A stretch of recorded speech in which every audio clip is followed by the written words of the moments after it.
नमस्कार दोस्तों, आज के वीडियो में हम बात करेंगे भारत इलेक्ट्रॉनिक्स के बारे में। यहाँ पे कंपनी को एक ऑर्डर मिलता हुआ नजर आया, तो अब क्या इसका इम्पैक्ट कल के दिन देखने को मिलेगा, क्योंकि आज महावीर जयंती के चलते मार्केट क्लोज रहेगा, या मंडे के दिन आपको इसका इम्पैक्ट देखने को मिल चुका है, ये डिस्कस करेंगे। फिर बात करेंगे हम टाटा पावर के बारे में।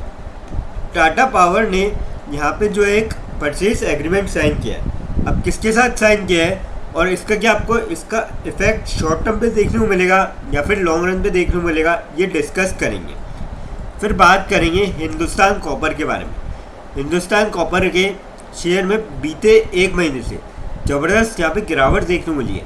हमने देखा था कि मेटल स्टॉक्स आपको ज़बरदस्त तेज़ी बनती हुई नज़र आई थी जब 1 जनवरी से लगभग मिड फरवरी तक, और उसके बाद लगातार यहाँ पे गिरावट हो रही है। तो अब आगे क्या संभावना बन रही है और क्या यहाँ पे वापस आपको रिकवरी देखने को मिल सकती है या फिर फर्दर और गिरावट संभव है, ये डिस्कस करेंगे।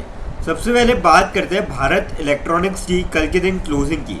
401.6 पे देखने को मिली, 3.15 रुपीज़ की गिरावट देखने को मिली और 0.78% तक स्टॉक यहाँ पे गिरता हुआ नजर आया था। बात करी जाए अपडेट की, सरकारी डिफेंस कंपनी को 1660 करोड़ का मिला काम, एक साल में 33% चढ़ा स्टॉक। अब देखिए यहाँ पे भारत इलेक्ट्रॉनिक्स, यहाँ पे मंडे के दिन इन्होंने एक्सचेंज को बताया है कि इनको 1660 करोड़ का ऑर्डर मिला है और 17 मार्च के बाद ये इनको पहला ऑर्डर मिलता हुआ नज़र आया, जो कि काफ़ी अच्छी बात है। और सबसे बड़ी बात, ये फाइनेंशियल क्लोजिंग से जस्ट पहले इनको काफ़ी बड़े अमाउंट का ऑर्डर मिलता हुआ नजर आया। तो इस जो क्वार्टर है इसमें और भी इनके सेल्स इंक्रीज़ हुए हैं और लगातार कंपनी ग्रो कर रही है। अगर हम बीते एक साल के यहाँ पे रिटर्न देखें, यहाँ पे कंपनी के 37.53% तक स्टॉक ने बढ़िया रिटर्न दिखाया है और ईयर टू डेट अगर देखें तो 0.98% के रिटर्न है। यानी कि एक तरफ से जहाँ मार्केट में ज़बरदस्त गिरावट है, वहीं स्टॉक के अंदर मतलब ऑलमोस्ट स्टेबल है। 1 जनवरी पे जहाँ खड़ा था वहीं लगभग आज के दिन भी वहीं खड़ा है स्टॉक। इतनी गिरावट होने के बाद भी अगर देखिए मार्केट सही चलता है तो डेफिनेटली 10-12% की आपको यहाँ पे तेज़ी देखने को मिलती। बीते जो 3 महीने, क्योंकि ऑलमोस्ट 3 महीने हो चुके हैं, आज मार्केट क्लोज है तो पूरे 3 महीने हो जाएंगे यहाँ पे 1 जनवरी से अब तक।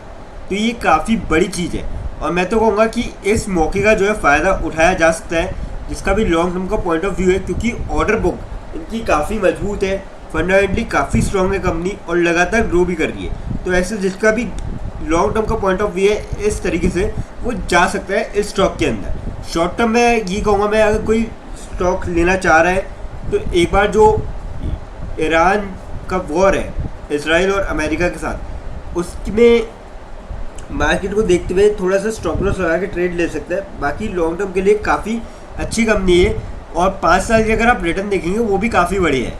855% या फिर ज़बरदस्त रिटर्न है बीते 5 सालों में। अब बात करते हैं टाटा पावर के बारे में। 378.8 पे क्लोजिंग देखने को मिली कल के दिन, 6.9 रुपीज़ की गिरावट देखने को मिली और 0.25% तक स्टॉक यहाँ पे गिरता हुआ नजर आया। कल मार्केट में गिरावट भी थी तो उसके चलते भी आपको स्टॉक में जो है यहाँ पे गिरावट देखने को मिली।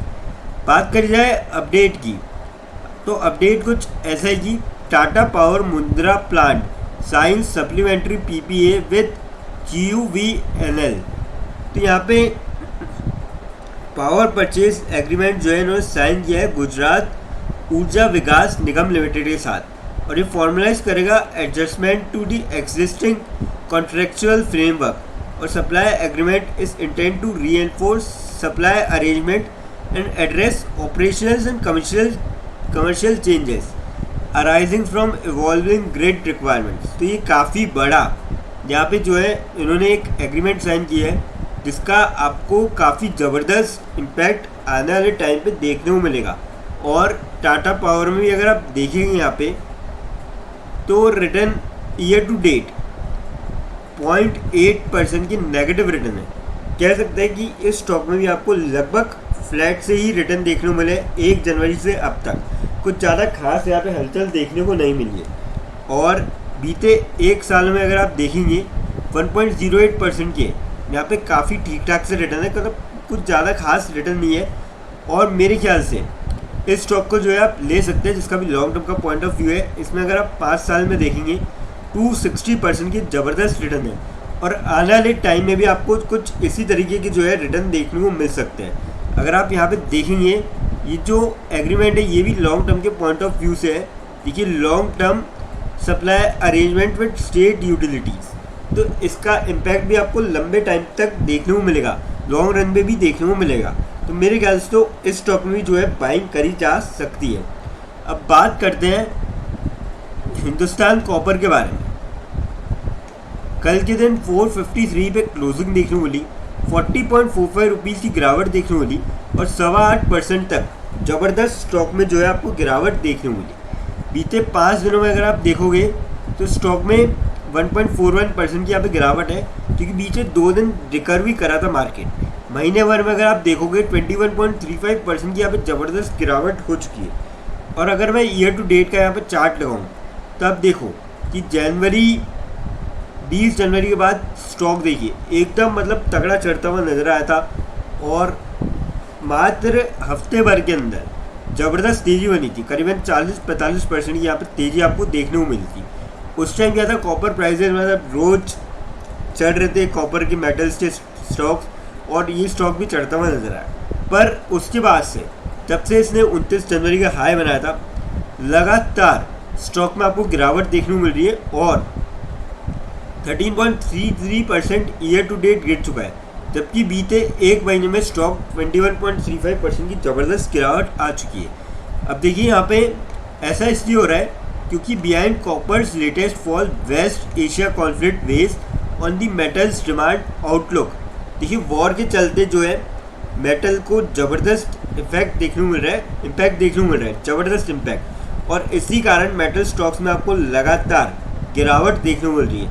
जो स्टॉक्स लगभग जनवरी एंड के महीने में हाई पे थे वही आज काफ़ी ज़्यादा नीचे उतर चुके हैं, और मेरे ख्याल से लॉन्ग टर्म के पॉइंट ऑफ व्यू से ये एक अपॉर्चुनिटी बन सकती है। क्योंकि अगर आप देखेंगे इस स्टॉक के अंदर, हिंदुस्तान कॉपर के अंदर 760 का हाई था 52 वीक्स, और 453 पे आ चुका है। तो आप देख सकते हैं कि 300 रुपये की गिरावट हो चुकी है अपने 52 वीक्स हाई से, और कहीं ना कहीं मैं इसको एक अपॉर्चुनिटी की तरह मानता हूँ कि आपको आने वाले टाइम पे यहाँ पे जो है इसके अंदर तेज़ी देखने को मिल सकती है। तो मेरे ख्याल से लॉन्ग टर्म के पॉइंट ऑफ व्यू से यहाँ पे बाय करा जा सकता है। अगर कोई यहाँ पे शॉर्ट टर्म के लिए ले रहा है तो थोड़ा सा स्टॉप लॉस को टारगेट करके ले, क्योंकि मार्केट में जिस हिसाब से हालात है उस हिसाब से हो सकता है कि फर्दर और गिरावट देखने को मिले। लेकिन फ्रेंड्स, कोई भी इन्वेस्टमेंट करने से पहले फाइनेंशियल एडवाइज़र से कंसल्ट करें या खुद की रिसर्च करें, क्योंकि ये वीडियो नॉलेज के पर्पज़ के लिए है, इन्वेस्टमेंट पर्पज़ के लिए नहीं। वीडियो अच्छी लगी हो तो चैनल को लाइक और सब्सक्राइब जरूर करें, ताकि आने वाले टाइम में आपको जो है और भी ऐसे अपडेट्स मिलते रहें। थैंक यू दोस्तों।